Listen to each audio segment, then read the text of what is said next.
Jeudi 13 janvier 2022. Oui, je sais, je n'ai toujours pas enlevé le petit sapin de Noël. Mais comme l'on dit aujourd'hui, je proscratine, qui n'est qu'un terme pour dire je suis flemmard. Et c'est franchement plus facile à vous lire en écrivant je suis flemmard qu'en écrivant je proscratine. Quand je prononce ce mot, j'ai l'impression de cracher un molar vert, comme on disait enfant.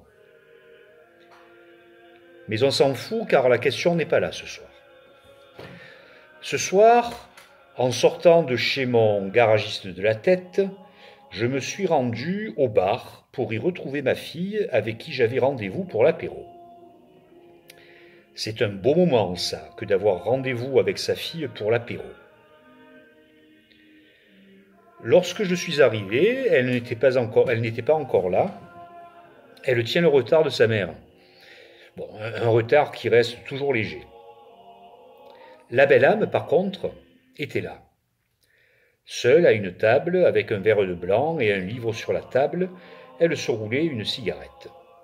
Je me suis assis, après avoir demandé l'autorisation bien sûr, et nous avons discuté. Nous avons discuté de choses et d'autres, comme si de rien n'était. Une nouvelle fois, une fois de plus, comme si de rien n'était. Ce qui est vrai. Tout fut, et aujourd'hui, rien n'est. C'est comme ça. Les sourires se sont timidement invités, la distance a su rendre l'instant tenable. Et puis, comme prévu, ma fille est arrivée.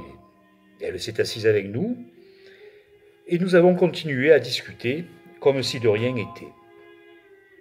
Ce fut un agréable moment, un moment sympathique. Il y avait-il dans la tête de chacun d'entre nous, alors que nous discutions, une petite lumière de ce qui fut? Pour toutes les deux, je n'en sais rien, mais pour ma part, oui, ce qui ne vous étonnera pas. Il y avait donc, assise à la quatrième chaise vide, une histoire achevée qui s'était invitée. Elle est restée silencieuse, discrète, n'a dérangé aucun d'entre nous. Mais moi, je la voyais. C'était un peu comme cette voix entendue le jour de l'enterrement de mon père. Cette voix de mon père que j'avais entendu dire, du haut de mes 13 ans, « Laissez-moi sortir, c'est une blague ». La belle âme a fini son verre et est partie. Son fils allait rentrer de la salle de sport et il fallait manger. Nous avons donc poursuivi notre apéro, ma fille et moi. Et c'était beau et c'était chaud. C'était l'instant présent de notre histoire.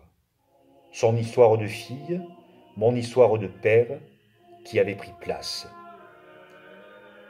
L'instant présent était plein du lien qui nous lie. L'instant présent était tout à la fois soutenu par ce qui fut et porté par ce qui sera. Elle m'a montré quelques photos de sa nouvelle vie de colocataire, m'a fait quelques confidences. Tandis que nous discutions, au bar, la belle âme et son fils devaient sans doute se préparer à manger dans cet appartement où nous avions tous les quatre vécu.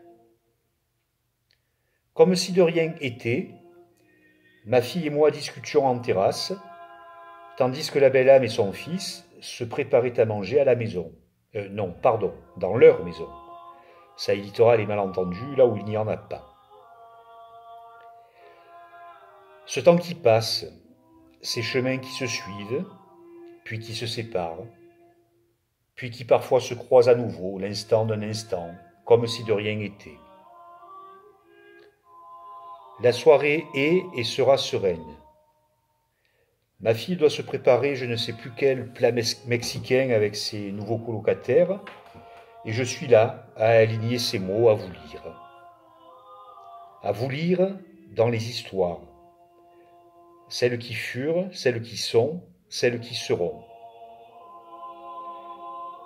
C'est un fil magnifique qu'il ne faut jamais rompre, sauf en cas d'extrême urgence ou de danger fatal. Mais ce danger fatal, comment chacun des protagonistes peut-il bien le lire, le mesurer? Ce ne peut être, bien évidemment, qu'à partir de lui-même, dans sa plus stricte intimité d'état d'être.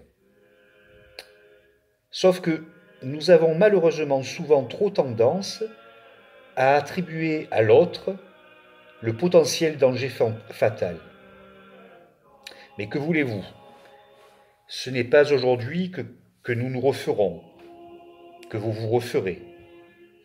Et n'allons pas croire que vos quêtes intérieures viendront changer quelque chose. Nous sommes et resterons toujours des victimes. Comme disait l'autre, l'enfer c'est les autres. À quel endroit de nous-mêmes accepterons-nous de reconnaître et surtout de nommer nos propres responsabilités? La question est posée. Elle l'est depuis bien longtemps et se traduit dans cette quête que nous avons tous de ne plus être victimes.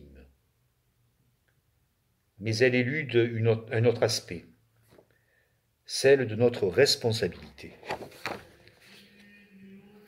Il ne nous reste alors que l'instant vécu comme un cadeau. Et il est vrai qu'il en est un. Pour autant, peut-être contribue-t-il bien malgré lui à éluder la question de notre propre responsabilité. Et lorsque je dis responsabilité, je ne dis pas culpabilité, loin de là. Les coupables se connaissent, les responsables s'évitent. Quant à l'instant qui peut se révéler trompeur, il faut savoir l'attraper à pleine main, y mordre dedans comme dans un fruit tendre qui saura aussi nous faire nommer à l'autre notre propre responsabilité. Et alors, dans ces moments-là, l'un et l'autre se parlent vraiment, sincèrement, en toute conscience.